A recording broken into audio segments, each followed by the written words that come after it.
Сайн байцгаана уу эрхэм хүндэт үзэгчтэй. Үнсэн нэвтрүүлгийнхаа бид энэ удаагийн дугаарыг үнсэнтэй эрхэм хүнээр Мандал даатгал компани үүсгэн байгуулагч Хүн Мандал даатгал компани төлөөлөл удирдах зөвлөлийн дарга Үлзий баярын ганц зураг захирлыг онцолж байна. Танд өдрийн мэнд хүргэе. За өдрийн мэнд хүргэе. Юуны өмнө ганц зураг захирал маань 2016 онд дэлхийн шилдэг 100 залуу лидерийн нэгээр тодорж байсан шүү дээ. Монгол залуу хүн дэлхийн үнэлэгдэж онцлогдсон тас Монгол хүн бахархаж баярлаж байгаагаа илэрхийлээ. За их баярлалаа. Энэ яг дэлхийн эдийн засгийн форумаас жил болгон одоо улс үндэстнүүдээс 100 манлайлагч залуусыг шалгаруулдаг. Тэгээ энэний одоо Монгол улсаа төлөөлж шалгарч ирсэн. Үнэхээр бахархмаар. Таны ажил болон амьдралдаа баримтлагдаг зарчим ер нь юу юм бэ ганц зэрэг зөвлөө. Энэ яриа хоёул ярилцлага хэлье. За хүний хувьд мэдээж нэлээд олон ийм зарчмууд, ихтгэл үнэмшлүүдийг баримтлах хэрэгтэй баг.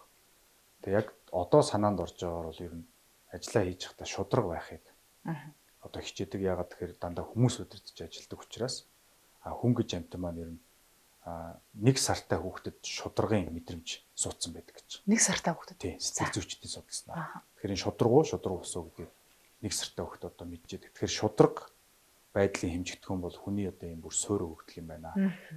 Тэгэхээр ер нь шудраг ийм менежменттэй газар бол хүмүүс ажиллах урам зоригтой байдаг. За компани харилцагч нарын хувьд ч гэсэн тийм шудраг үйлчлэгээ үзүүлж байгаа, шудраг ажиллаж байгаа бизнест бол хүмүүс татагнаа л гэж тэр нь боддог доо. Амьдралдаа хамгийн анх тавьж исэн том зорилго тань гэвэл та юу гэж хэлэх вэ? За одоо олон зорилго ер нь тавьж исэн да. Тэгээд банкнд ажилд ороод банкны салбарт дилерээр ажиллаад их залуудаа. Тийм, Монгол банкны ерөнхийлөгч болно гэдэг зорилго бас тавьж исэн юм байна. За Монголын хамгийн шилдэг дилер болно гэж бас зорилго тавьж исэн юм байна. Тэгээд ихсэн дээ. Одоо янз янзын зорилго тавьж исэн. Та бол санхүүч хүн шүү дээ. Тэгэхээр энэ мөнгө гэдэг зүйлийг юу гэж тодорхойлох вэ? Хитрхи зарим хүмүүс мөнгөний хойноос улаараад байна уу гэж би бол зүгээр анзаардаг. Таны хувьд? Мөнгө бол миний бодлоор ерөөсөө зорилго байх ёсгүй. Мөнгийг зорилгоор болгож тавьсан компани байна уу, улс байна уу, эсвэл одоо хувь хүн байвал тэгэл суурна гэсэн үг. Мөнгө гэдэг чинь бол илрэл дагаж ирдэг одоо юу гэх юм хишиг гэдэг юм уу тэгж харах хэрэгтэй. Тэгэхээр дуртай юм аа гэд хүмүүст одоо хэрэгтэй юм хийж бүтээгээд тэрнийх нь хаялга байдлаар мөнгө орж ирж болно. За харилцагч нарыг баярлуулах юм бүтээгдэхүүн үйлчилгээг хийгээд тэрийг дагаж компани орлого нэмэгдэж байна. Тэгэхээр мөнгө гэдэг бол ерөөсөө одоо хэмжигдэхүүн бол биш ээ. Энэ бол одоо дагаж орж ирдэг үзэгдэл юм. Дуртай, ихтгэл үнэмшилтэй зорилго дэвшүүлсэн зүйлээ ажиллаа сайн хийж байгаа бол дагаж орж ирдэг. Тэгэхээр би танд одоо зүгээр жишээ авах юм бол уран зураач хүн. За. 5 сая доллар олох зорилгоор зураг зурвал тийм зураг бий болох уу? Эсвэл одоо үдсэн хүн болгоны сэтгэлд хүрэх урлагийн бүтээл одоо үлдээе гэдэг өдөржин шинжин зурвал тэр зураг нь 5 сая доллар хүрэх үү гэдэг. Ийм энгийн имийг бол одоо ихэнх хүмүүс ойлгодог үгээс болж өөрийнхөө нөөц болцоог шахаж чаддаг. Тэгэхээр бид зураг зурх гэж зураг зурж байгаа болохоос биш мөнгө олох гэж зураг зурж болохгүй л гэдэг. Энийг л ер нь хатаа ойлгох хэрэгтэй. Та бол нийгэм дээр үнэхээр үн цэнтэй хүн шүү дээ. Маш даруй захирал юм гэж би үнэлж байна. Гэхдээ өөрийгөө голох мэдрэмж танд ер нь мэдээж хүн хэмж төрсөн л баг. Яг хэзээ байсан бэ? Тасралтгүй шүү дээ. Тасралтгүй гэж үү? Тэгээ өөрийгөө голж чадахгүй байгаа бол тэр бол сэтгцийн бас нэг өвчтөл хүн байна гэсэн. Тэгэхээр өөрийгөө одоо ингээд байнга голж өөрийнхөө алдаа дутагдлыг хардаг хүн тэрийгэ засахын төлөө явна. Тэрний дараа бусад хүний алдаа дутагдлыг одоо харж бусад хүмүүст багшилж үлгэр жишээ үзүүлж захирал бол одоо ажилтнуудаа одоо сургаж хүмүүжүүлэх ажил хийн. Тэгэхгүй өөрийнхөө алдааг нэгийг нь ч олж харддаг хүнд одоо хичээл заах ч юм уу. Эсвэл хүмүүсийг удирдах хөгжүүлнэ гэвэл тэгэл тэр бол одоо сэтгэл мэдрэлийн эмнэлэг шиг юм болно шүү дээ. Тэр бол тэгэл дуусна. Яг тийм хурцаар мэдэрчсэн тохиолдол бий юу танд? Өөрийгөө би болоогүй юм байна даа ч гэдэг юм. Залуудаа ч юм уу. Би 2015 онд ер нь бол бас компани байгуулад нэлээд хэдэн жил Мандал даатгалыг байгуулаад нэлээд хэдэн жил явцсан. За бизнест бол бас нэг 14 жил ажилласан. За тухайн үед бол одоо бас Монголдоо гайгүй банкирч гэдэг юм уу санхүүч гэдэг үнэлэгдсэн юм байсан. Тэгээ гадаадаас бас хөрөнгө оруулалт татаж чадчихсан. Тэгээ тухайн үед бол өөрийгөө ер нь болчлоо доо гэж бас хэсэг хугацаанд бодсон юм шиг байна. Ер нь харьцангуй. Тэгэж яваад бизнес дээр бас сорилтуудтай тулгарсан, компани алдагдлалд орсон. За хамт одоо компаниг одоо ажиллуулж исэн хамтран зүтгэжсэн хүмүүстэйг одоо маргалтсан тий хүмүүсийн одоо бизнесмэнүүдийг зөрчил гардаг, зөрчил гарсан. За энэ бүгдийг одоо шийдвэрлэх гэж оролцсон боловч зарим талаар одоо амжилт олохгүй байсан тий. Ингээд ер нь юу гэж ойлгосон бэхээр за би бол ер нь зах зээл дээр танигдах тал дээр бол одоо бусад хүмүүст өөрийгөө харуулах тал дээр бол ажиллачлаа, болчлоо. Одоо харьцангуй тий. Мэдээж хизээч дуусахгүй л дээ. Тэ бас нэг 80% болчлоо. А гэтэл өөрийгөө өөртөө нотолж чадаагүй байгаа юм байна гэдгийг ойлгочихсон. Өөрийгөө өөртөө нотолж чадаагүй. 2015 онд. Тэгэхээр би бол өөрийгөө өөртөө нотолж чадаагүй юм байна. Өөрийгөө өөртөө нотлох гэж юм юу хэлж байна? Тэгэхээр одоо өөрөөр хүлээн зөвшөөрөх гэсэн үг. Тий, өөрөө өөрийгөө хүлээн зөвшөөрнө гэсэн үг. Өөрийгөө ерөөсөө огт хүлээн зөвшөөрч чадаагүй. А энэ мөчийг хүртэл зөвшөөрөгдөж байдаг. Бусдад зөвшөөрөгдөх гээд л яваад байсан юм. Тэгэхээр анх банкны салбарт ороод одоо өөрийгөө бусдад тэгэхээр ер нь бол хүн болгон ягаад би энийг ярьж байгаа гэхээр таны асуулт ч гэсэн одоо маш оновчтой, маш баярлалаа юм. Та хоёрын ярианаас бас хүмүүс давуу сул талууд зөндөө юм олж харах байх гэж бодож байна.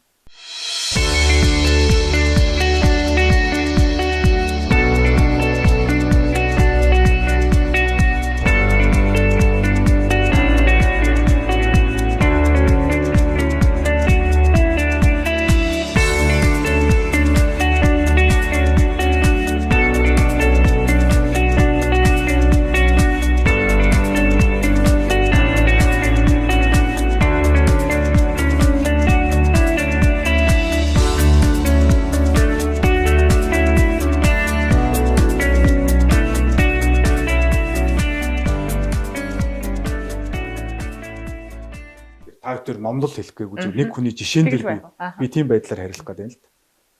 Тэгэхээр зүгээр хүн болгон тэгдэг баг. Эхлээд аав ээжтэй хүлээн зөвшөөрөх гээд явдаг баг. За одоо ээжийн хайр инэрлийг олж те аавын одоо тэр хайрыг татаж ингэж л хүн болно шүү дээ. За тэгээд дараа нь магадгүй сургуулийнхаа багш. За ангийнхаа нөхдөө жилжилтийн насан дээр бол одоо ангийнхаа нөхдөө. За тэгээд дээшлээд ирэхдээ одоо эсрэг гүйцэтнийхээ ч гэдэг юм уу те. За тэгээд дөнгөж компанид 2021-т ороод одоо хамт олонныхоо захирлуудынхаа хувьд хүлээн зөвшөөрөгдөх гээд. За тэгээд жоохон томроод магадгүй компанида нэг хэлцийн захирлуулдаг ч юм уу те. Инхээр нэг юм зах зээлтэй тухайн салбартаа одоо танигдана гэж ярьдаг те. Ингээд хүний амьдрал бол бусад хүмүүст хүлээн зөвшөөрөх гэж аяах явдаг. А би 2015 онд юг ойлгосон бэ гэхээр энэс илүү чухал юм байгаа юм байна. Өөртөө хүлээн зөвшөөрөх гэж бүр чухал зүйлийг огт олж харахгүй ойлгохгүй явцсан байх шүү гэдэг. Тэгээ ийм асуудлыг бол ингээд харж ирсэн. Тэгээд энэ бол бас их чухал юм байл л дээ юм. Тэгээ энэ дэр нэлийн олон сул талууд харсан тэрнтэйгээ ажиллах юм шаардлагууд байна. Тэгээ өнөөдөр бол одоо улмал юу гэх юм те улмал олон сул тал хувь хүний хувьд алдаануудыг одоо олж хараал те. За одоо ер нь засч амждаг болов гэж бодоод сууж штеп. Миний бодлоор хүн ер нь ингээд нийгэмшээд өөрийн байр сураа болоод тогтоод ирэхээр өөрийнхөө алдааг улам илүү анзаардаг юм болов гэж боддөг юм тий. Тийм байж магадгүй. Ер нь гэхдээ бас саяны таны асуулт бас их сонин өнцөг өндөж юм л да. Би энэ дээр бол яг хүн ингээд бус хүмүүсийн өмнө хариуцлага хүлээгээд ирэхээр өөрийгөө хичээдэг баг. Өөрийгөө хичээх хэрэгтэй шүү гэд монголчууд бид нар ярьдаг. Тэгэхээр өөрийгөө хичээ гэдэг нь өөрийгөө хамгаалаад өөрийнхөө арьсыг хайрлна гэсэн утгаар биш.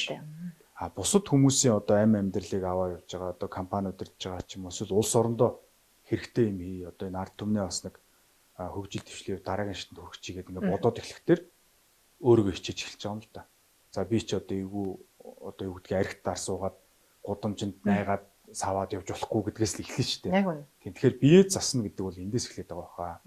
Зарим тохиолдолд бие зас гэдгийг одоо гэр орноо одоо өөрөө жоох мөнгөтэй болохыг ойлгодог ч юм уу. Тэгээ гэр орноо одоо жоохон үнэтэй тавилга аваад тавьчих ч юм уу те. Тэрийг гэрэл ойлголт юм шүү гэж ойлгох гээд байна шүү.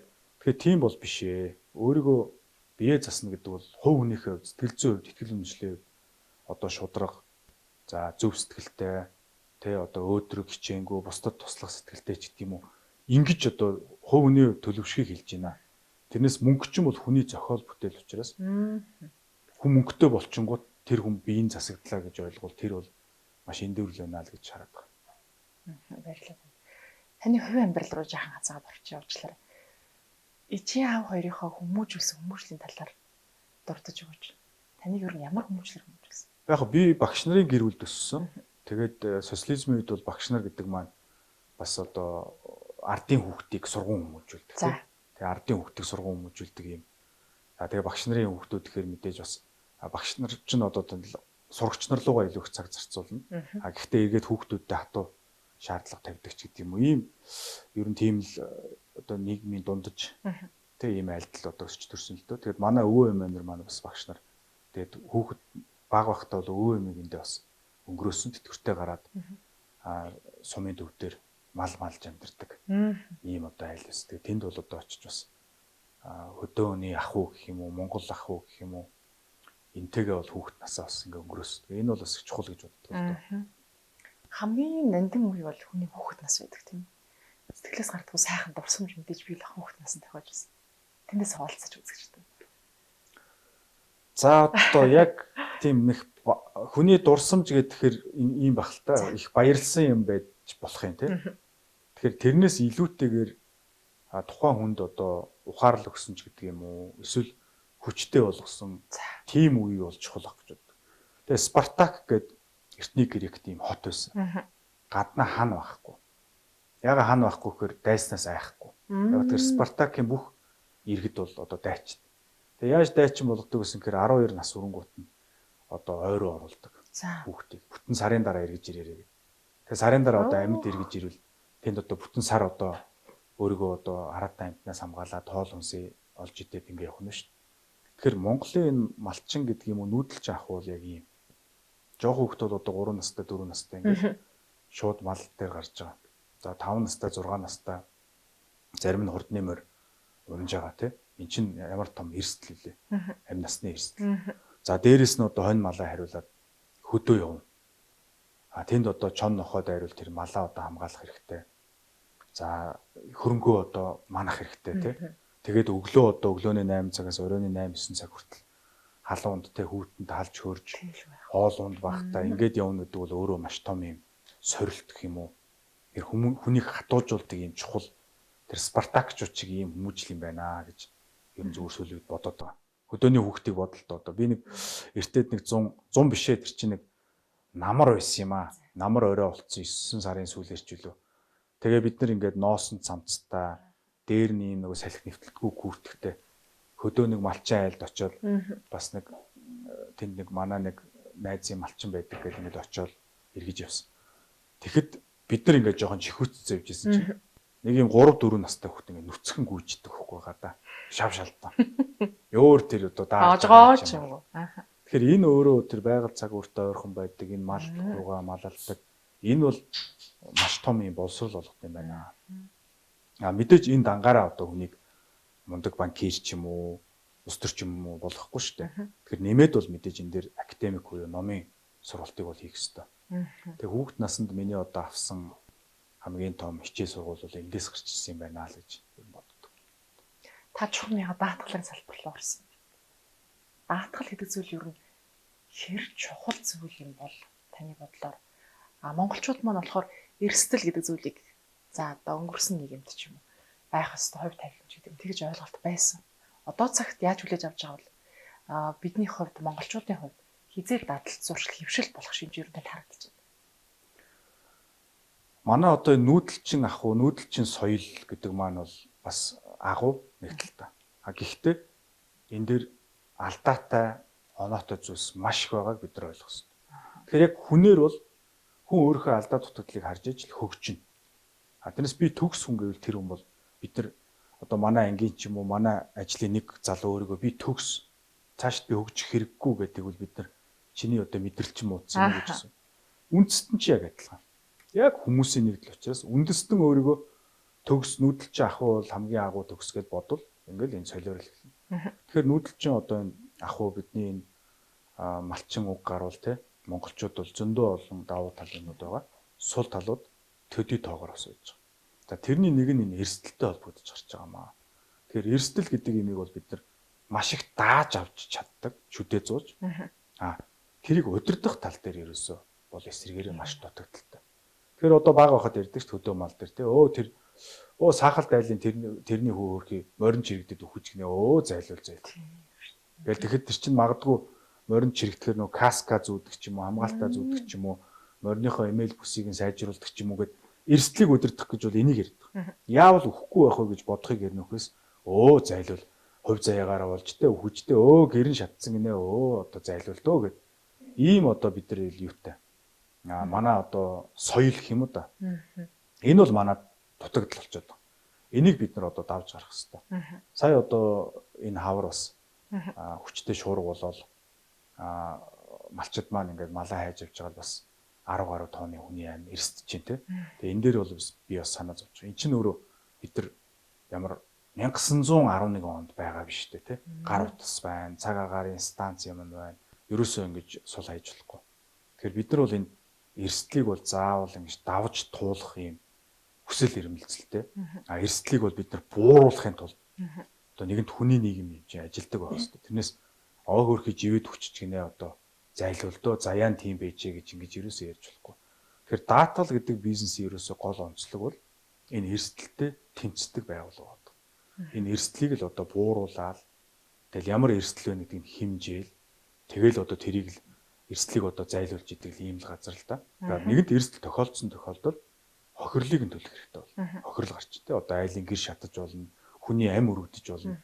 Тэгэхээр цаана одоо үлдэж байгаа өнчүү үлдэж байгаа хүүхдүүдэд нь тэр мэдээж аав ээжийг нь авчирж өгч чадахгүй ч гэсэн ямар ч сан гудамжинд гараад явчихааргүй тэр мөнгө төгрөгийг өгж явах хэрэгтэй. Тэгэхээр даатгал гэдэг бол энэгээрээ бол хамгийн одоо агуу хүн төрөлхтний одоо бий болгосон хамгийн агуу хамгийн нийгмийн хариуцлага өндөртэй бизнесүүдийн бол ер нь нэг багт.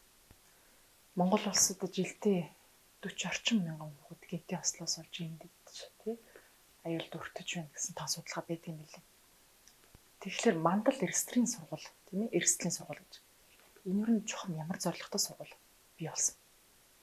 Бид нар одоо сүүлийн 10 гаруй жил эрсдлийн боловсролыг Монголд одоо бор зүрхээрээ гэх юм уу да тий ингээд хийж явж байгаа. Тэгээд маш олон компаниудад эрсдлийн хичээл зааж байна. Эрсдлээ яаж бууруулах вэ? Эрсдлийн удирдлагатай бол, эрсдлийн менежертэй бол, эрсдлийг одоо мэрэгжлийн төвшөнд эрсдлэхээр бид нар чинь математик тоогоор хэмжин, математик анализ хийн, тэргээр мэрэгсэн хүмүүс байна. За тэгээд даатгалын компани руу эрсдлээ шилжүүлэн тэ ийм том юм цогц эрсдлийн менежмент гэдэг. Одоо бизнес хийдэг, гадралдаг хүмүүс манай нэвтрүүлгийг үзэж байгаа бол тэ хүний нөөцийн менежмент ямар чухал вэ?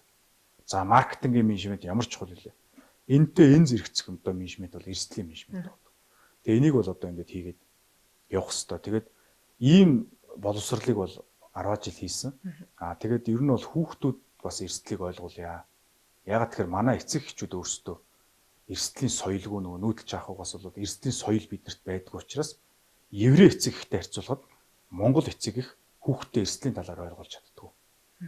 Тэгэхээр эрсдэл гэдэг бол ийм хүн гэж л байгаа бол эрсдэл байнг байна. Хүн одоо анх үүсгэд хүнд хайр байсан баг. Хүнд магадгүй хүсэл мөрөөдөл байсан баг. Хүнд эрсдэл байсан. Хүн хичнээн хөгжсөн хүнд хайр байна, хүсэл мөрөөдөл байна, эрсдэл байна. Тэгэхээр бид нар хайрын тухай ярьдаг, хүсэл мөрөөдөлтэй бай гэж хүүхдүүдэд ярьдаг мөртлөө эрсдэл гэж юу гэдгийг сургуульд ч заадаггүй, эцэг эхчэнд ч заадаггүй. Гэтэл еврей эцэг бол энийг тэр еврейхэн одоо тэр суурин иргэншлийн тэр боловсрлоор ардын одоо ёгт зохиол үлгэрээр ингэ шингээж зааждаг хүүхдүүд. Ойлгуулж байдаг. Бүр 2 3 наснаас таа ойлгуулж байдаг. Тэгэхээр бид нар одоо энийг яаж нөхөж гарах вэ гэдэг юм. Мандал эрсдлийн сургууль гэдэг хүүхдүүдэд зориулсан юм. Онлайн сургууль байгуулсан.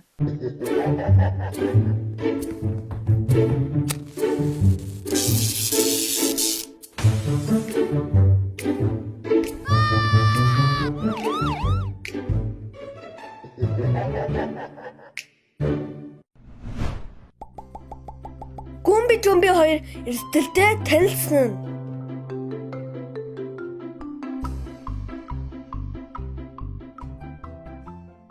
Тэгээ үн төлбөргүй. Тэгээ ер нь бол сургууль маань одоо нэг 3000 гаруй гэр бүл хамрагдсан. Тэгээ тэрний цаана нэг 1.5 хүүхэдгээ бодвол 4500 орчим хүүхэд ингээд онлайн хичээл аваад явж байгаа. Энэ чухам хэдэн насны хүүхдүүд үзээд ойлгох бол одоогийн хичээлүүд маань бол 4-өөс 12 нас гэж байгаа. Бүр 4 наснаас. 4 наснаас. 4 настай хүүхэд одоо манай хичээлүүдийг үзээ эрсдлийг бол шууд ойлгож байгаа. Тэгээ энэ бол бас бидний 10 жил одоо энэ эрсдлийн боловсролыг нухсны эцэст өнөөдөр нэг ийм үр дүн гарч байгаа. Тэгэхээр ер нь ингээд ажил бизнес хийнэ гэдэг бол бас манай залуучууд заримдаа бас тэгж алтаадах шиг харагддаг. Одоо залуу дүүнертэй хамжилт тийм. Ингээд бизнес ихээр гүйж гараад 7 хоногийн дотор мөнгө олчихно гэдэг юм тийм. Үгүй. Мандал Хурдан эрсдлийн болоо тий. Тэгээ мандал эрсдлийн сургуулийн тэр нэг 10 видеог хийх гэж. Одоо ингээд та чинь ингээд ороод харах юм бол зүгээр л нэг 2 минутын нэг видео л байгаа. Аха. Гэтэл энэ видеог ингээд хийхин тулд бид нар 10 жил одоо явж ийж нэг юм гарч байгаа. Тэгэхээр харамсалтай юм нь ажилд амжилт гаргая гэж байгаа бол удаан цаг зарцуулна. Гоё юм нь юу гэхээр зүлгээд сууж яхад хизээ нэгэн цагт үр дүн гарна гэдэг. Тэгээ яг мандал эрсдлийн сургуулийг бид нар одоо 13-аас одоо 17 8 буюу шилжилтийн насны одоо хүүхдүүдэд зориулсан бас дараагийн контент юмнуудыг бол хийн. Тэгээд монголчууд бүгдээрээ эрсдлийг ойлгодог болчих юм бол энэ маань бас хөгжлийн том гацааг авч явах юм бас боломжтой. 4 настай хүүхэд бол бас нялх штэ. Эцэг эхчүүд бид нар энэ болохгүй гэж хэлээд ойлгодог шүү. Гэтэл яаж тэр хүүхдээ сэтгүүд ойлгуулад байна? Сэтгэл зүйн чухам ямар яаж үлээж авдаг? Би энэ дэлхийн бас эхний 3-т ордог сургуульд сэтгэл зүйн юу одоо хичээл авсан. За. Тэгээ миний хувьд бол одоо магистрийн зэрэг энэ авах хэрэггүй. Хүнд одоо өөрийгөө дипломоор гайхуулах хэрэггүй болсон гэж боддгийн өөрийгөө. Тий, нотлох хэрэггүй болсон. Би өөртөө энэ сэтгэл зүйн ухаан гэж юу юм бэ? Ягаад тэгэхээр Монголын хөгжилд өнөөдөр монголчуудын сэтгэл зүй саад болоод. Монголын компаниудын хамгийн том асуудал бол маркетинг гэж биш, хүний нөөц биш. Сэтгэл зүй. Захирлуудын сэтгэл зүй, ажилчдын сэтгэл зүй. За Монголын улс төрчдийн одоо гол асуудал хэрүүл урвал сэтгэл зүгээс нь сэтгэл зүйн докторгүй байдлуудаас үүсэж байна. Гэр бүлийн хүчирхээлэл сэтгэл зүгээс үүснэ. Хүүхдийн хүчирхэл сэтгэл зүгээс үүснэ. Ерөөсө бүх юм сэтгэл зүй. Тэрнээс математикаас юм уу, англи хэлнээс үүсэж байгаа юм байхгүй. Математик мэдэхгүй байгаа учраас гэр бүлийн хүчирхэл яваад байгаа юм биш. Англи хэлгүй учраас Монголын улс төрчид Монгол улсыг хөгжүүлж чадахгүй байгаа юм биш. Чингис хаан англи хэлгүй байсан. Чингис хаан математик мэддэггүй байсан. Гэхдээ Монгол улсыг хөгжүүлж ирсэн тийм ээ. Тэгэхээр энэ бол бид нар одоо ингээд суур юм хаяад одоо байшингаар бол хундаамаа барихгүйгээр шууд тоосгоо өрж эхлээд нураад байна. Газар чичрэнгүүт нурж унаад. Хундаам ч нөрөө нөө сэтгэл зүй байна гэдэг энэ имийг юу н олж хараад ингээд сэтгэл зүйн ухаанаар сурсан. Тэгээд эндээс ингээд таны төрөний асуулт руу эргээд буухад ер нь эцэгчүүд за Монгол эцэгчүүд дан ялангуяа тий бүр хүүхдийг одоо юм ойлгох чадамжгүй чадваргүй за шулуух хэлбэл тэнэг юм шигээр ингэж хүлээж авдаг. Тэгэхээр хүүхдийн ямар хэмжээний мэдлэг мэдээллийг авах боломжтой вэ гэдгийг мэдэхгүй байжж шууд таамагладаг. 4 настай юм чинь угаасаа юу ч ойлгохгүй. Яг тийм үү. 2 настай юм чинь юу ч мэдэхгүй. 6 настай хүүхд ийм яриад яадаг юм гэдэг ийм одоо өнцгөр ханддаг нь Монголын эцэгчүүдийн номер 1 асуудал. Алдаа. Тэгэхээр сэтгэл зүй гэдэг бол өөрөө энэ боловсролын хамгийн чухал үзүүл. Тэгэхээр хүүхдийн сэтгэл зүй бол өөрөө маш том юмыг даах боломжтой тийм. Миний одоо эцэгчүүдэд сургаж хэлдэг захидаг зүйл бол асууж байгаа асууж чадж байгаа бол хариултыг чинь бол залих чадвартай гэдээ ойлгочихвол гэж. Тэгэхээр 5 настай хүүхэд одоо үхэл гэж юу юм бэ гэж асууж шин. Үхэхээр яадаг юм бэ? За еврей эцэг бол магадгүй тайлбарлаж. За ингээд шорон булгатад үхэх юм аа. Монгол эцэг бол юу гэдэг вэ? Цөг дууга тат тэр тоглоомоор явж тоглол барбигаараа тоглол жоохон хүүхд ийм ярьдаггүй юм. Яг. Хин хэлсэн. Тэр эцэгт хэн жоохон хүүхд ийм ярьдаггүй гэдгийг хэлсэн. Хаана ямар тийм ном байна? Жоохон хүүхд ийм ярьж болохгүй шүү гэдэг юм жагсаалт өгсөн юм уу? Тэгэхээр энэ маань өөрөө маш том юм одоо сэтгэл зүй мэдэхгүйгийн юм харгаагаас болж хүүхэд энийг шууд сонсоод би тэгвэл юуг мэдж болохгүй болоо гэж гайхаж хэлж. Тэгээ миний мэдэх ёсгүй юмнууд байдаг юм байна гэж бодож байгаа.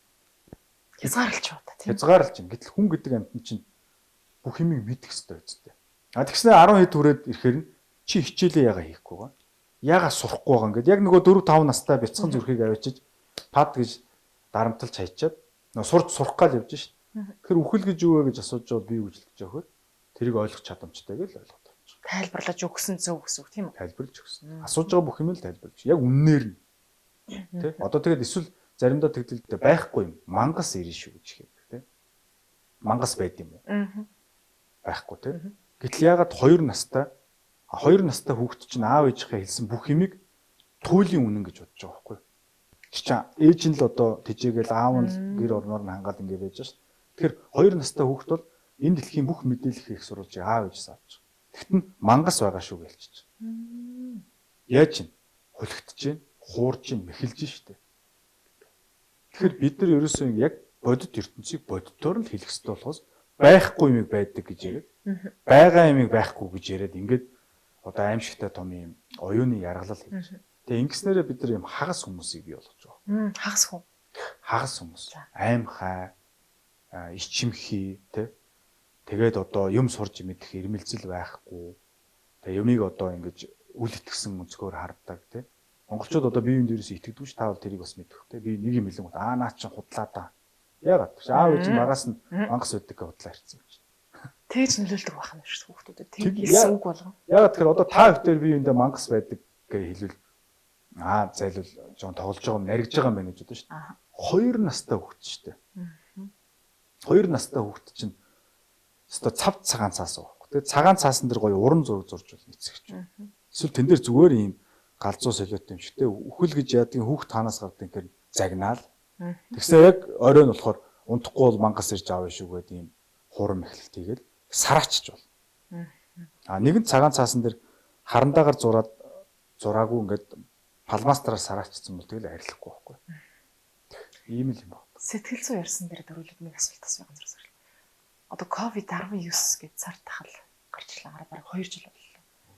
Энэ нийгэм сэтгэл зүй тэр нөлөөлж байгаа бол бас санхүүгийн тал дээр Монгол улсын эдийн засагт хэрхэн нөлөөлж байгаа бол энэ яг өмнө 1900-аад онд за 1400-500 онд цар тахлууд гарч лээсэн маш олон үхэж өгдөжсэн. Яг бидний мэддэг гэх юм уу да орчин үеийн дэлхийд бол үнэхээр одоо том үйл явдал болчлоо л. Энэ бол эдийн засгийн хямрал биш. Эдийн засаг зүг өрөөсөн. Гэтэл ийм нэг өвчин гарцсан. Өвчнөө тараахгүйгээд одоо болгоомжлоод эрсдлээ удирдахын тулд хөл хорой тогтоочж байгаа. Хөл хоройноос нь болоод эдийн засаг нь одоо хямарч байгаа. За эндээс бол нэлээд их том хохирлууд гарч байгаа. Эдийн засгийн хувьд бол ядуур л бол одоо улам их нэмэгдэнэ. За мөнгөтэй хүмүүс бол энэ дээр бол нэг хохирохгүй. Тэгэл гайгуугаараа авчина. Эдийн засаг чинь ингээ хямарж байгаад эргээс сэргдэг. Тэр сэргэлтээр бол одоо юм олж аваад явчихна. Гэтэл мөнгөгүй боломж багтай хүмүүстэр бол энэ эдгэшгүй гэх юм уу те шарах юм нөхөшгүй гар золж бол орж ирж байгаа. За дээрэс нь энэ боловсрал гэж асуудал. Танхимын боловсрал дээр суурилсан улс гинт нэг өдөр онлайн руу шилжих. Мэдээж бэлтгэл байхгүй нь ойлгомжтой. За дээрэс нь бэлтгэлээ хангаад онлайн дээр хичнээн сайн хичээл заасан ч гэсэн 100% онлайнаар явах ямар ч боломжгүй юм байна. Анги танхим ангийнхаа хүүхдүүдтэй цуг чинь нийгмийн хөгжил гэж нэг чухал юм байх хэвээр. Гэтэл чинь айлын ганц хүүхд бол одоо бүтэн 12 сард гэртээ ганцаараа суучлаа шүү дээ. их ганцаардаж байгаа шүү. Тий, эн чинь бусад нөгөө хүүхд ангийнхаа хүүхдүүдтэй зодтолтон, маргалтан, найзлан, үерхэн ингэжээж нөгөө нийгмийн хөгжил гэж юм уу. Буюу нөгөө хүн чинь нийгэмд гараад өөрийгөө илэрхийлэх бусдыг одоо ойлгох юм чадвартай юм чадварууд зүйл. Тэгэхээр манай эцэгчүүд ингээ хүүхдээ сургуульд явуулахаараа математикийн хичээлдээ л онц авбал болно гэдэг юм 1980 оны маягаар сэтгэдэг байхгүй юу? Одоо ч бас тиймэр байсаар л да. Одоо ч яг тэгж бодоод байгаа. Гэтэл эн чинь сүүлийн 40 жил чинь сэтгэл зүйн шинжилгээ ухаан, сургууль хүмүүжүүлэх ухаанд чинь маш олон нээлт хийгээд биш ээ. Хүүхдийн амжилтын суурь нь сэтгэл зүй юм байна. Тэрс сургуультай онц сурах биш юм байна. За амжилтын суурьны дараагийн дээр явж байгаа тэр давхар бол харилцааны чадвар юм байна. Компанид ороод захиралтайгаа нэг аятайхан инээж ханаагаад өргөө ойлгуулчихдаг. Харилцагчдаар очиод харилцагчийн хэлээд байгаа юм ин ойлгочдөг тийм. Гэтэл яадаг вөхөр ингээд хичээл тоогоор нүцсээр хагаад хүний өдөөс харж чаддгүй дайлдчаад. Хүн юм хэлэхээр ойлгодгүй. Ойлгонод чинь цээжлэн гэсэн үг шин шүү дээ. Багшийн заасан тооны томьёог цээжлээд хувиргаж бичээд тоо орлуулж бичээд онц авах биш. Нөгөө цаад далд хүслийг ухаж ойлгох яриад байгаа.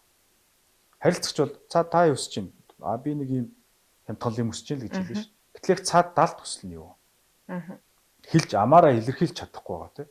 Сэтгэл зүрхээр хүсээд байгаа юм. Тэрийг гэж ухаж ойлгох чадвартай юм чи. Харилцааны маш өндөр чадвар байж ээж бизнес улс төр юу гэдгийг те эмчж байсан гэсэн энийг одоо амжилтанд хүрэх юм байна гэдэг юмыг нээчээд байгаа. Тэгээ энэ дээр л ер нь бид нэг ингээд дутагтаад. Тэгээ энэ хүмүүжил маань энэ ковид энтертэй холбоотойгоор ингээд улам зогсож байна. Тэгэхээр энийг одоо эцэгчүүд бол сайн анхаарч явах хэрэгтэй шүү. Хөл хорой тогтоох нь ер нь зөв гэж бодож байна уу? Буруу гэж бодож байна тань. Хөл хорой одоо тогтоож бид энэ шүүхгүй л дээ. Таны бодлоор.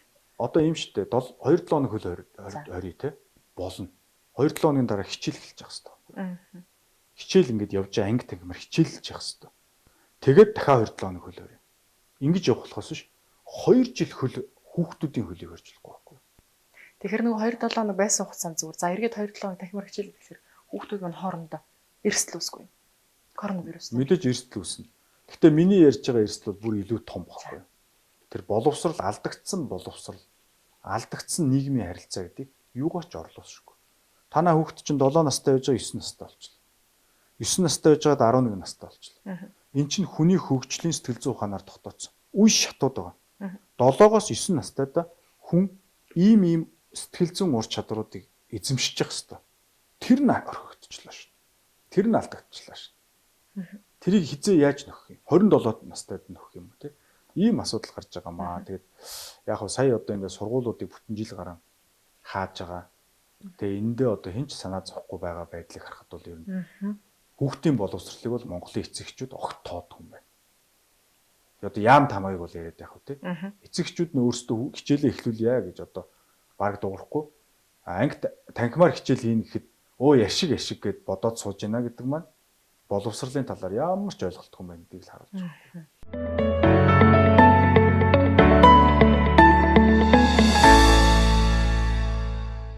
COVID-19 цар тахал дурдсан дээрээ дахиад нэг асуулт юм байна.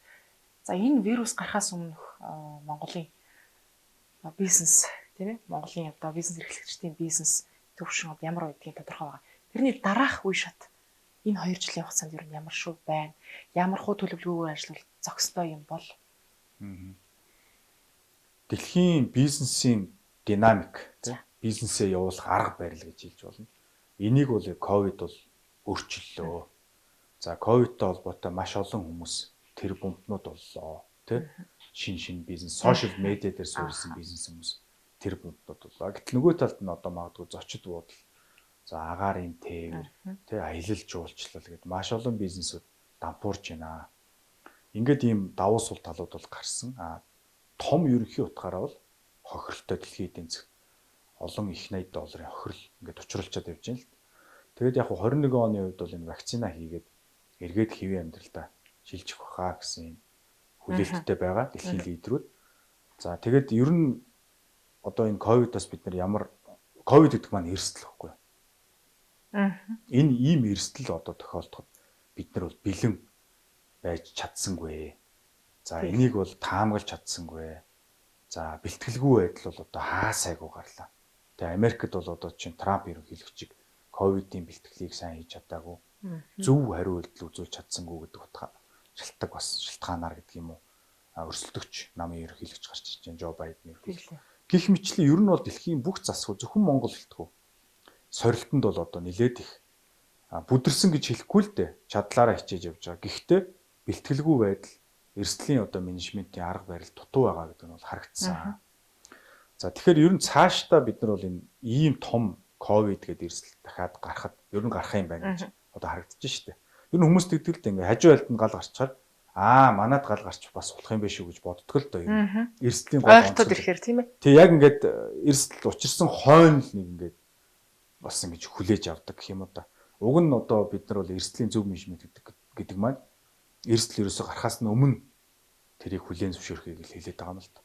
За энэтэй холбоотой ингээд бизнесүүд бол ер нь нэлээ эрсдлийн бэлтгэлээ хангах хэрэгтэй болж байна гэдгийг ойлгосон. За хоёрдугаар сошиал медиа дээр илүү одоо суурилсан. За дижитал технологи дээр суурилсан юм бизнесүүд хийх хэрэгтэй байна гэдэг ийм л өөрчлөлтүүд гарч байна. Тэрнээс хүмүүс одоо хоорондоо уулзахгүй зүгээр л дан ийм одоо дэлгэцний цаанаас ажил явуулах бол боломжгүй. Би одоо сэтгэл зүй судалдаг философи бас сонирхдаг хүний хувьд бол энэ бол ямар ч боломжгүй гэж итгэлтэй хариул. Тэгвэл хүний нийгэм гэж байх болно шүү дээ. Нөгөө бидний нэг юм явган үг байдаг шүү дээ. Би холтол сэтгэл холтно гэж замраг хосон яриа гэж магадгүй. Гэвч энэ яг нийгэм дээр нөлөөлөд байгаа тийм ээ. Би хол уулзахгүй учраас ямар ч тийм харилцаа амьд үүсэх боломжгүй байна. Тий нөгөө миний яриад байгаа хүүхдэд эзэмшүүлэх ёстой нийгмийн харилцаа чинь алдагдчихлаа шүү дээ. Хүүхдүүд чинь ингээд бие бинийгээ хараад хоорондоо одоо тоглоод хэрэлдээд зодтолтоод эндээс туршлага дээр суурилж нийгмийн харилцааны чадвар гэж юм сууж идэг байхгүй. дараа нь жишээлбэл бизнес хийгээ явахад бизнесийн хоёр хамтрагч маргалдлаа. Тэр асуудлыг шийдэн шүү. Тэр шийдэх чадварыг одоо тоглоомоо булаацалтаад хэрэлдэж байгаа, маргалдаж байгаа хоёр хүүхэд суулгаж байгаа байхгүй юу? Тэгэхээр ерөөсөө мэс заслын эмчээр бол олон хүн дээр мэс засал хийх тусам тэр хүний ур чадвар туршлага дээрээс суурилж сайжирж байгаа шүү. Тэгэхээр нийгмийн харилцаа гэдэг бол огт хэрүүл одоо үзээгүй, маргаан үзээгүй хүүхэд бол гоё их сутах ерөөсөө биш байхгүй юу? Яг тэгэхээр дараа нь 30 настайдаа гоё бизнес хийгээд ч юм уу улс төр дор явжсан хэрүүл маргаа ирэхэд тэр хүн ялагдана. Тэр хүн бүдэрнэ. Тэгэхээр энэ сургуулиудыг хичээллүүлэхгүй байна гэдэг. Сургууль гэдэг бол зүгээр тоо заадаг, хил заадаг газар гэж ойлгож байгаа маань өөрөө эмгэлтэй байна. Сургууль дээр чинь тэр нийгмийн харилцааны чадвар гэж маш том юм явж байна гэдгийг л ер нь хэлэх гээд байгаа юм. Тэгэхээр нийгмийн харилцаа гэдэг маань бидний шалгарал, хүний шалгарлаар явсан. Одоо та хоёр ингээд хоорондоо яриад сууж байгаа, яриа сонсогдож байгаа мэт боловч яг бодит байдлал дээр бит хоёр бие биенийхээ одоо нүүрний хувирал, сэтгэлийн хөдөлгөөнийг тасралтгүй далд хумсраараа мэдэрч байна. Энд бол ямар нэг тийм далдын эзотерик юм шиг чинь далд хумсар гэдэг маань өөрөө сэтгэл зүйн шинжилгээ ухааны ойлголт. Яг тэгэхээр бид нар чинь 3-4 сая жил хөгжөхдөө хэн найз зөв, хэн дайсан бэ гэдгийг хараад шууд таньж чадах чадварыг суулгаж. Яг тэгэхээр ингээд агууд амьдарч байна тийм. За одоо агууд одоо магадгүй ан хийх гэж тавуулаа. Гэтэл гинт саахалт агуу хүмүүс гараад ирлээ. Ан хийх гэж юм зэвсгэлцсэн биш. Хараад бид нар энэ хүмүүс аюул занал хэл учруулах гэж байна. Эсвэл зүгээр л санамсргүй юм таарлтаж байна. Мэдрэн тийм ээ. Мэдрэх чадварыг бид нар генийн төвшин суулгасан юм аа. Одоо жоохон хөвгт гинт төрөөд одоо яаж одоо хийхээс үг хийхээ одоо хийх хөвмөж байгаа тийм мэдж байгаа шүү дээ тийм. Тэр чинь зааж өгвөө шүү. За чи одоо амаан галгаад ингэ гэхгүй шүү дээ тийм. Тэгээд одоо ээжигээ ингээд тэврээд наалдаад авч байгаа. Совингороо юм уу? Тийм. Яг тэрнтэй, яг энэнтэй төстэй ийм одоо совингууд биднэрт байгаамаа. Тэгээд энийг бол одоо дэлгэцний санаас бол их боломжгүй учраас хүмүүс хоорондоо уулзж ээж цогтаа ингэж одоо сууж ажиллаж ижил одоо эдийн засаг нийгэм урагшлна.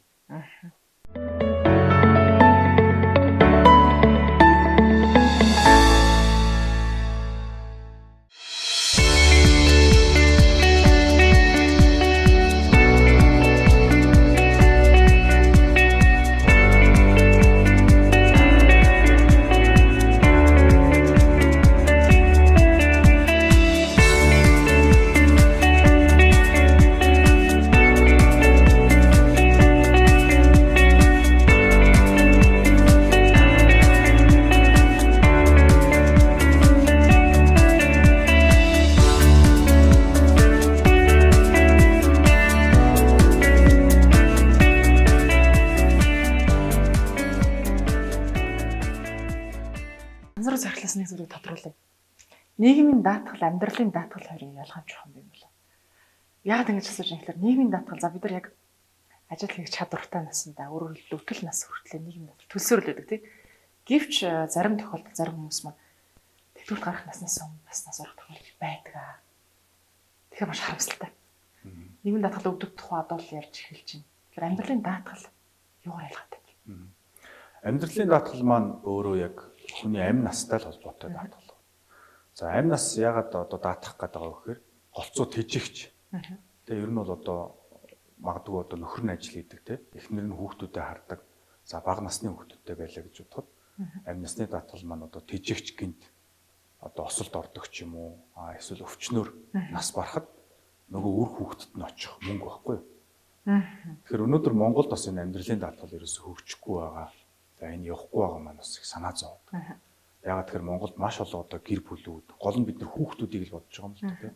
Хүүхдүүд маань ингээд одоо тэжигч нь аав ч юм уу, ээж нь ч юм уу нас орсноос болоод цаг бусаар нас орсноос болоод одоо яадаг юм. Зохих ёсны эдийн засгийн нөхцөл энэ юмд одоо бид нар мэдээж аав ээжийн хайрыг бол орлож чадахгүй. Ядаж одоо сайн аятай тухтай одоо амьдраад насанд хүртэл ингэж яах эдийн засгийн боломж мөнгөөр нь хангаж явах хэрэгтэй байхгүй. Тэгэхээр амьдралын даатгал бол одоо энийг гол нь хамарч байгаа. Тэгээ энийг бол улс орны төр гэж байдаг юм бол тий.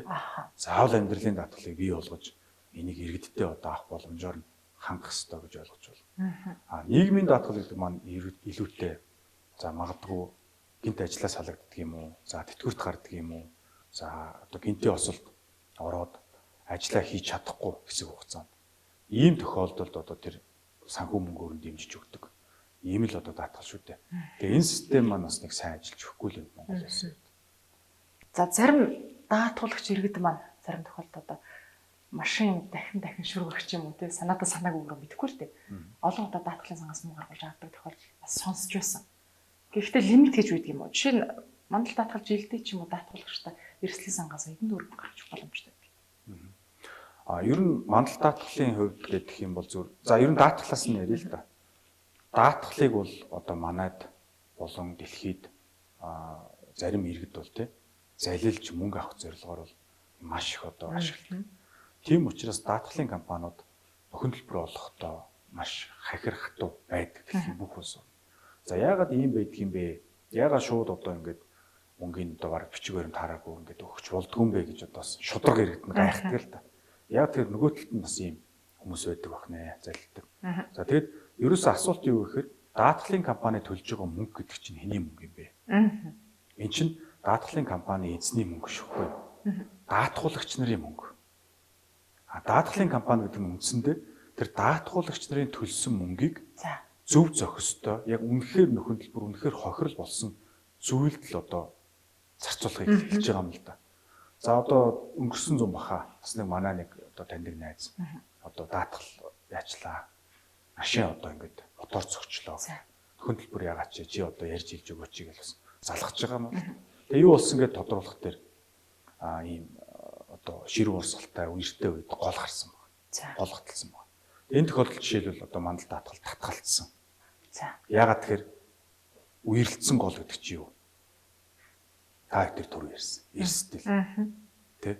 За тэр машин өөрөө одоо тэр гол ус туулах зорилттой тийм машин мөн үү? За тэр одоо туулах төвшин гэж байгаа юм машины одоо ном дээр нь бичигдсэн байгаа. Хэр хэмжээний ус одоо гатлахад мотор эвдэхгүй байх уу? Моторонд аюул учрах уу? Тэгээ ийшээ одоо мэдсээр байж байгаа. Яг энтэй адилхан амь насны даатгал чинь амиа хорсон хүнд үйлчлдэг. Хүн амь насаа даатгуулмагцаа гүйжчихэд байшин дээр өсчих юм бол тэрийг бол даатгал өгдөг. Яагаад энийг яриад байгаа вэ? Эргээд бид нар ингээд хүний хийж байгаа бүх эрсдэл зориуд санаатай юм шиг хийж байгаа эрсдэл рүү даатгалын нөхөн төлбөр олгодох юм бол сүүлдээ нийгэм ч одоо утгаалж. Даатгуулсан юм чинь ингээл хадан дээрээс үсэрчл байдаг. Даатгуулсан юм чинь ингээл өндөр уулан дээгүүр машинтай давхиж л байдаг. Даатгуулсан юм чинь ингээл хурд хэтрүүлээд 140 50 км/цагийн хурдтай давхиж л байдаг юм. Тэр хөдөөний зам дээр явж байгаа машинууд тосолдог.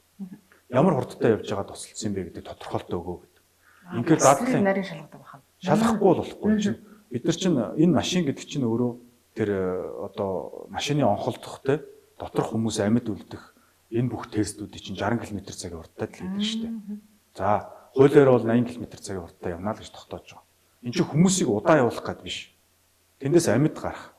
Тэр ослоос сэргийлэх тэр эрсдлийг бууруулах гэж ингэж байгаа. Тэгэхэд 130-40 км/цагийн хурдтай явж хагаад осол хийчихэд даатгалын компани хөндлөлбөр олохгүй байна гэж ярих юм бол одоо болохгүй болчихжээ. Яагаад тэгэхээр тэр хүний 140 км/цагийн хурд хийгээд одоо уралдаанд оролцож байгаа юм шиг тэр эрсдэлд зориуд санаатаагаар эрсдлийг бий болгож байгаагийн хариуг бусад даатгуулагч нарын мөнгөөр төлж болохгүй байхгүй. Энэ өстой мэдэхгүй зүйл юм.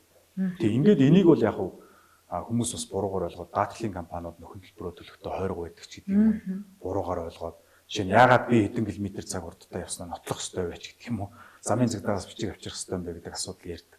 Тэгэхээр эргээд таны мөнгийг чинь хамгаалах гэдэг юм аа. Тэнд одоо тийм эрсдэл дуртай ч юм уу, уралдаанд одоо раллид оролцоод байгаа юм уу? Эсвэл одоо машины бартаа замын тэмцээнд одоо машиныг сориод байгаа юм уу те?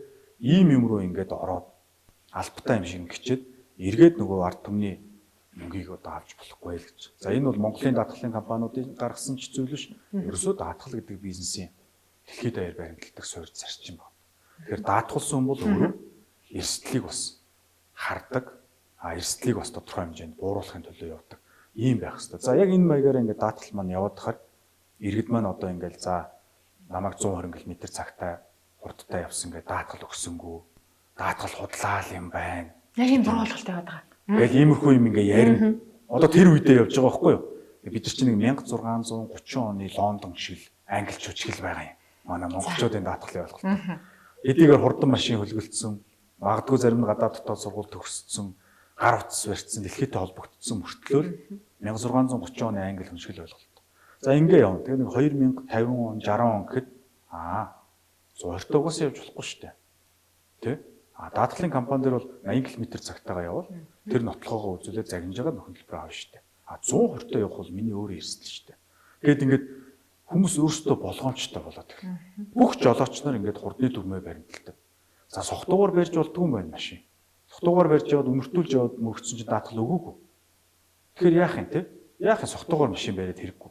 Ингээд бүх жолооч нар хурдаа барьдаг, дүрмээ баримталдаг, арх дар суухгүй ингээд машин бариад эхлэмэгц.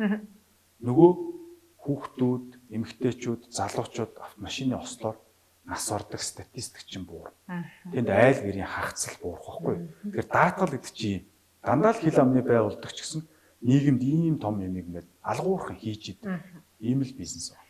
Тэгэхээр танихаар 30-40 жилийн дараа л энэ хөвшил ер нь Монгол улс суух нэ.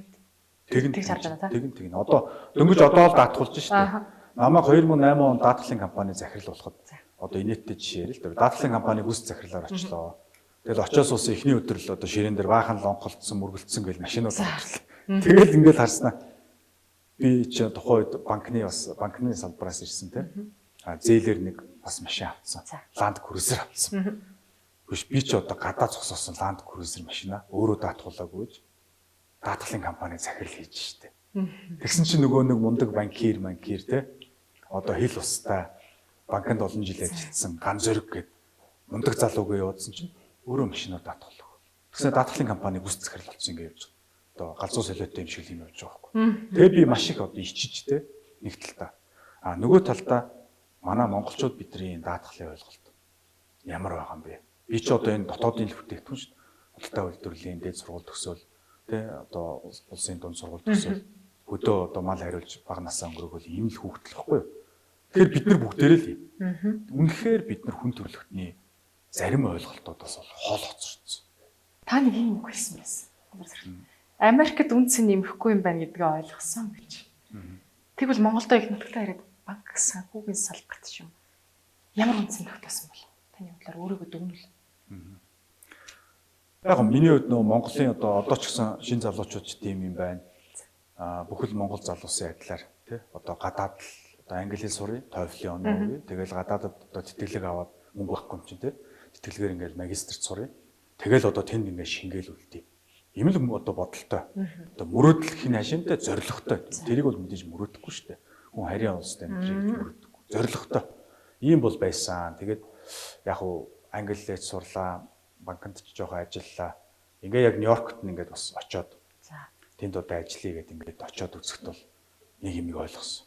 Би бол өөрийгөө юу гэж төсөөлсөн гэхээр Нью-Йоркийн сайхан хот байгаа шүү дээ. Хот болгоны хажууд чинь чимээгүй хот байгаа. Бид нар одоо ингээд монголчууд Хонконг юм уу Бээжинд ингээд явж байхдаа дэлгүүр хошоо хаана вэ, хямдрал хаана вэ гэж харж явах л бах л та. Гэхдээ давхар тэрний хойно ямар амьдрал байгаа вэ гэдгийг бас боддог байх хэвээр. Ер нь ухаант хүн бол тий. Тэгээ би ингээд за ингээд хөгстэй хот дотор одоо нэг 2000 хэдэн онд чинь тий 50 он 60 онд ч юм уу. Ган зэрэг гэдэг юм булш байж байгаа байхгүй юу. За тэгээ булшны чулуун дээр юу гэж үчиг. Монголоос улс орноо хаяад тэгээ Америк гэдэг одоо улсад юу ч өгөх юм байхгүй.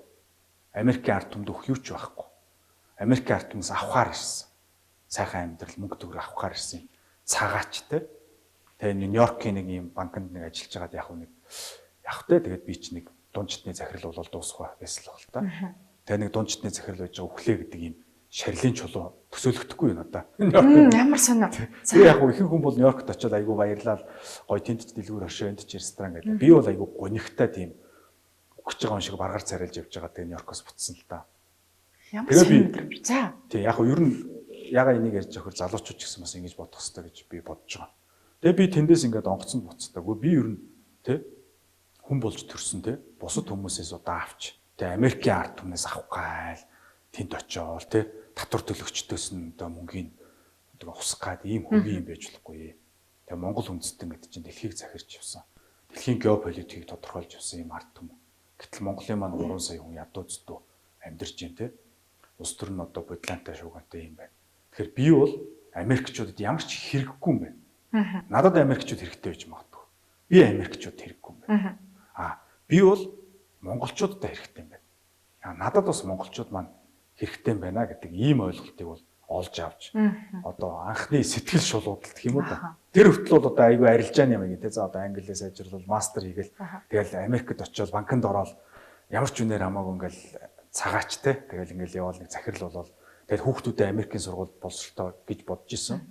Тэр бол итгэл үнэмшлэгүй. Тэр бол зүгээр юм авах гэж утсан үний амьдралхгүй. Юм авах гэж одоо гуйлах чинь амьдрал гэх юм уу да. За би энэгээр одоо өнөөдөр магадгүй Америк ч юм уу Солонгос ч юм уу хаа нэгтэй явж байгаа монголчуудаа доош нь хийчихгүй. Тэр хүмүүс бүгдээрээ эргээд Монгол руугаа буцах юмсан, Монгол улсаа хөгжүүлэх юмсан гэж бодож явдаг. Тэгээ би гадаад явахдаа бол бас уулзалтууд хийгээд тэр бодлыг хурцлж ардчаар түмчин байгаа. Бити санаа зов энд юмаа сур, мөнгөө хий, тэгээд эргээд очих. Эргээд туслах цаг бол байна.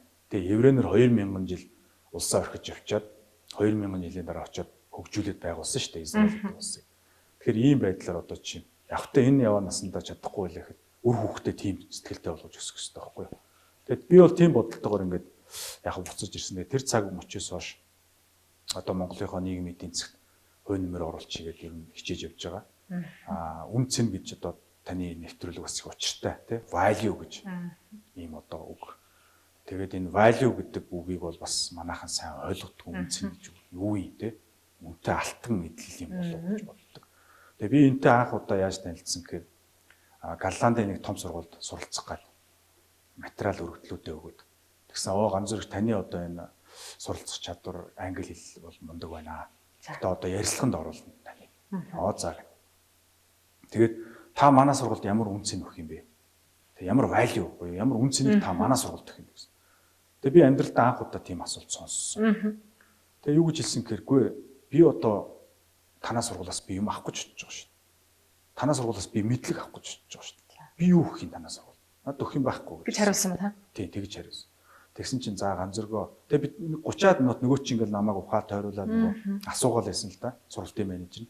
Тэгж тэгж за өөрөө бол одоо их бас дайггүй мундаг хүн байна. Гэхдээ энэ үн цэний асуудал дээр бас хоёлаа бас ойлголцож чадсангүй.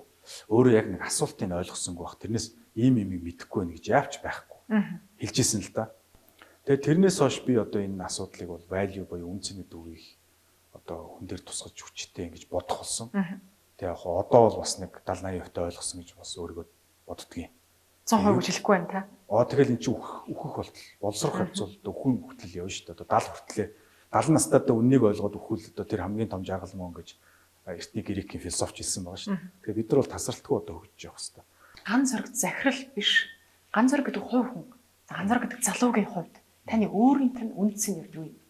Таны хувьд маш чухал үндсэн юу вэ? Гэхдээ одоо тэгэл харин нөгөө таны одоо асуулттай ингээд холбоол яхад ерөөсө хүн бол суусан газар болгондоо шороо атгаад босох биш те.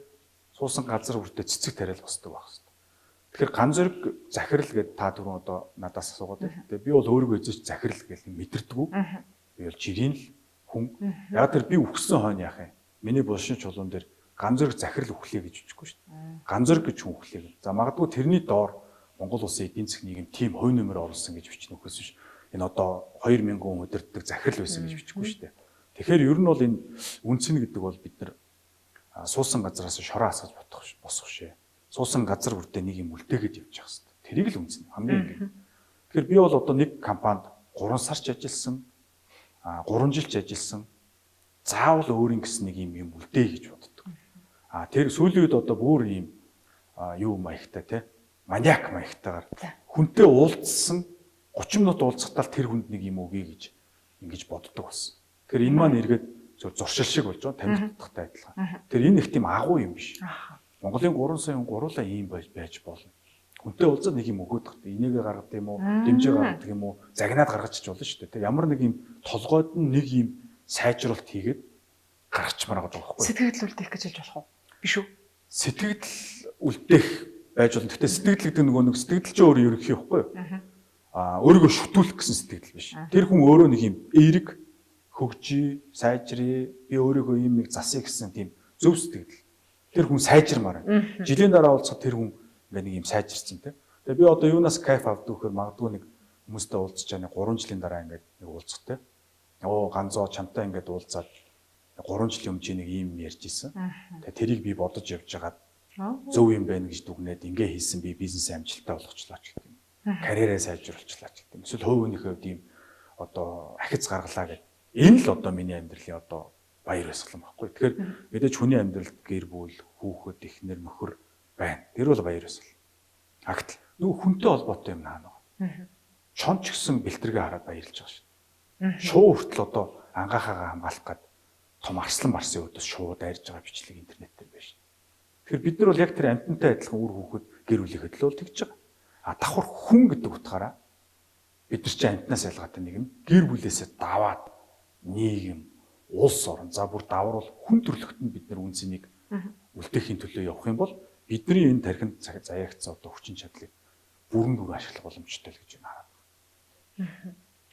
Бидний орсон хүлээн авч нэвтрүүлэгт маань ямар ч хаалтгүйгээр маскгүйгээр ярилцсанд маш их баярлалаа. Нэг нэвтрүүлгийнхаа төгсгөлд хэлэх үг байвал залуустай гэж хэлье гэж хүсэж байна.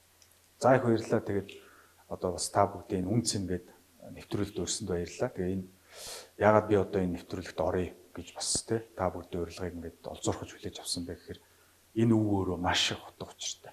Энэ бол монголчууд бидний заавал ойлгох ёстой юм үг бол мөн.